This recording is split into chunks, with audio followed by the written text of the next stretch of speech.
today is a very exciting video because I'm not doing it alone. I'm doing it in collaboration with 3 other amazing fragrance YouTubers and friends. And so if you're interested to see, keep on watching.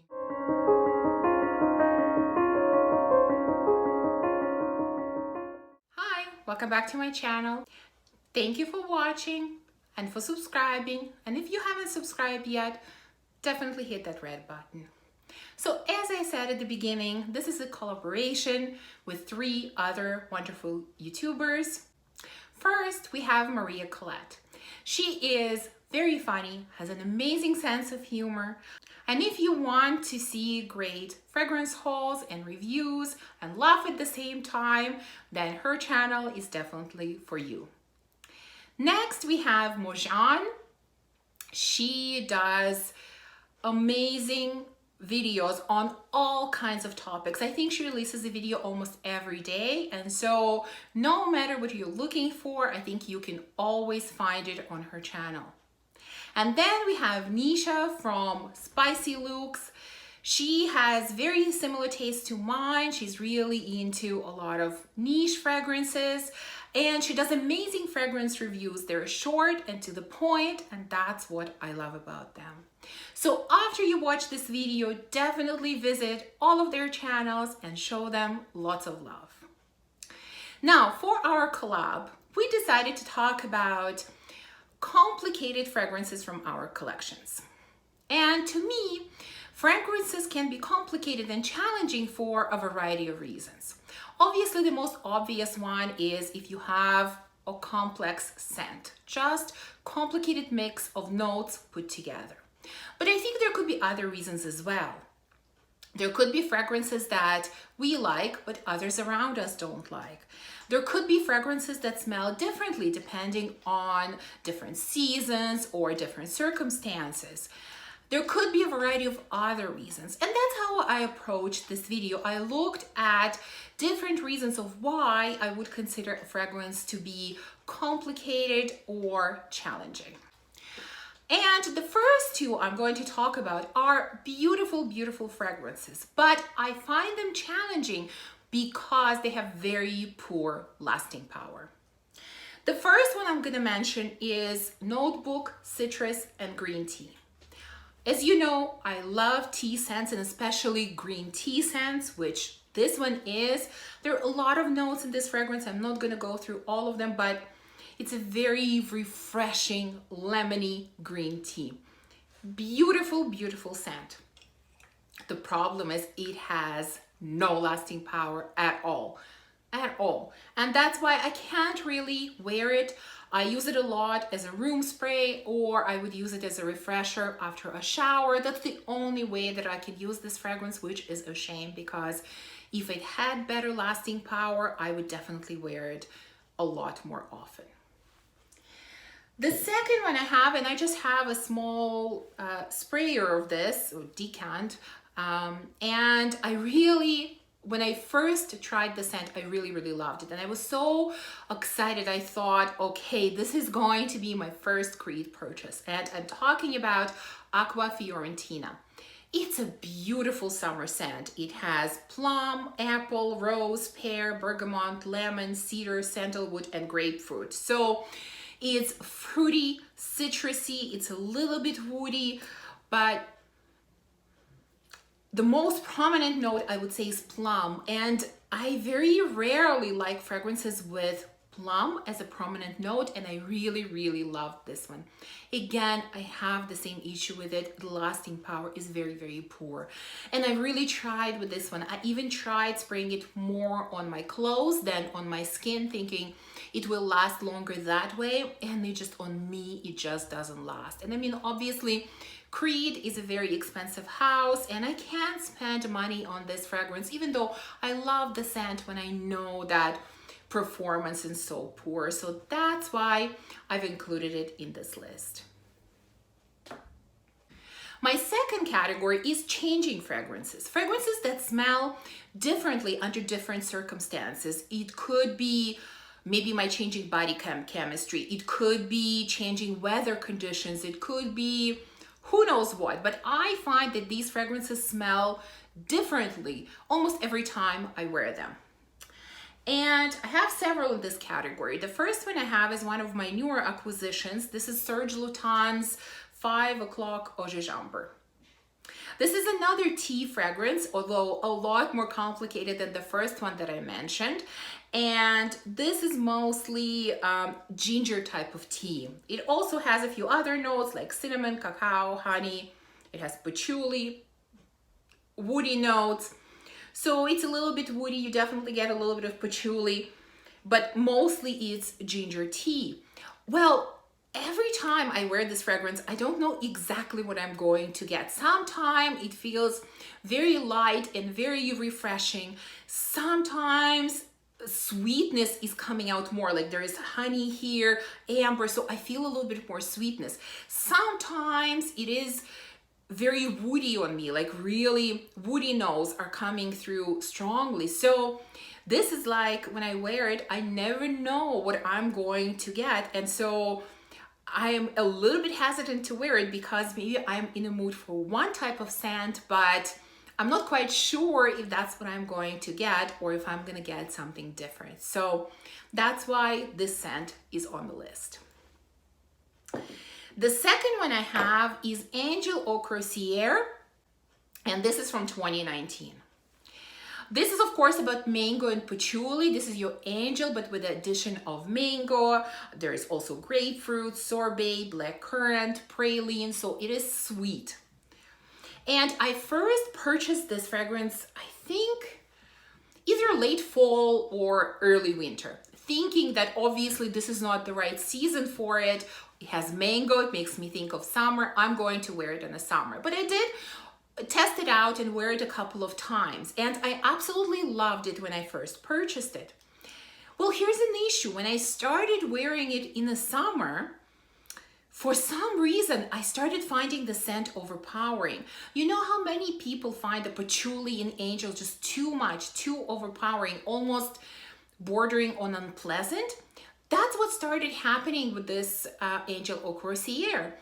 And I'm not sure why. Maybe it's the warm weather that's causing it, which means that this is not suitable for summer. But then I sort of have a dissonance here, like mango, how do I wear a mango scent in the winter, even though the patchouli side of it is pleasant? So I'm not quite sure what to do with this. I even thought maybe I'm overspraying, and that's why I'm getting this sort of almost unpleasant and unbearable type of patchouli, and I sprayed less and I still got that feeling from it. So I'm not sure, but I really love the scent and I'm gonna keep trying it, and we'll see maybe in an early sort of fall when it's not quite as hot but not cold yet, maybe it's gonna work best during that time.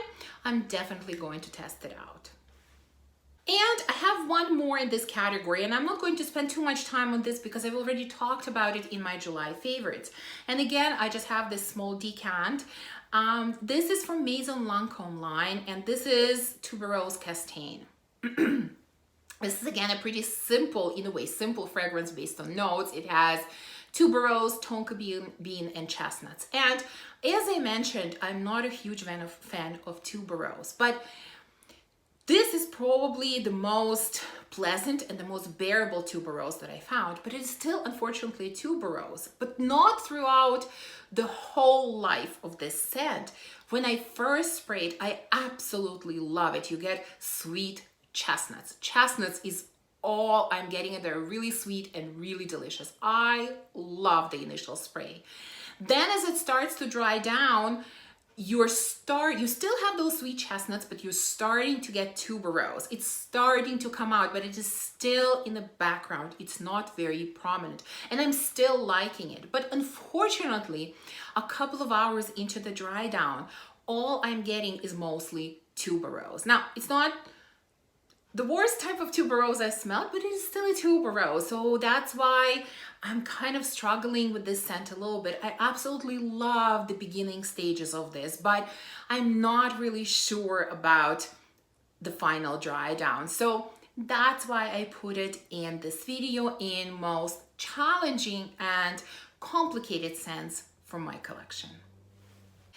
In my next category, I'm going to mention two scents that I personally really enjoy, but others around me unfortunately don't like, and so it makes it difficult to wear them. The two that I have is, well, the first one is from Chanel, and this is Cristalle Overt.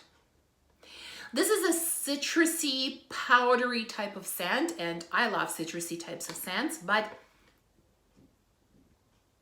I think because the note of neroli is very prominent in here, and I think sometimes neroli can create slightly bitter type of scents, and then you mix that bitterness with a little of powderiness, and people around me really don't like the smell on me. I like it, but they don't, and that's why it makes it really complicated to wear this scent. And the second one that's kind of in the same category is Shalimar Souffle. Most of you are familiar with this. This is lemony custard, lemony dessert. It's sweet vanilla with lemon. I really enjoy it, but others around me don't. My husband says that this is kind of old-fashioned, outdated type of smell, like it reminds him of a grandma, and I don't want to smell like a grandma, or I don't want my husband to think that I smell like a grandma. So for that reason, it's a complicated scent. I really like it. I want to wear it, but others around me don't like it. So it kind of becomes complicated. I'm really thinking of layering this one with something maybe a little bit sweeter to make it even more gourmand. And I think maybe it's going to work better that way. We'll see. I'm also going to mention one more scent in a category where scents that I cannot smell on myself. And I don't have a bottle anymore, so I'm going to put up a picture. And this is from the House of Montal, and it's Chocolate Greedy. I used to have this scent, and unfortunately I had to part ways with it for that exact reason, because it's a very strong scent. Others around me can smell it so vividly, but I cannot smell it at all. And if you've never tried Chocolate Greedy, it's a cookie, sweet kind of scent. It's a sweet cookie scent. There's coffee, cacao, tonka bean, vanilla, dried fruits, bitter orange. But when you put all of this together, you get a delicious sweet cookie. I love those types of scents. It's a gourmand. And when I first, of course it was a blind buy, but I kind of thought, yeah, I'm gonna like something like this. This is right up my alley. And I did. When I first sprayed it on the blotter, it smelled amazing. And I thought, wow, this is a winner. And then I decided to test it on myself. So as we all know, Montal fragrances are very strong, very potent. So I sprayed it a few times, and after the initial blast, I was like, okay, I can't really smell anything on myself. So I sprayed a few more, and it was still kind of light. So I went to my husband, I said, okay, can you smell? And actually, even before I asked him, I walked into the room and he said, wow, it's so strong. Your perfume is so strong. And I said, really?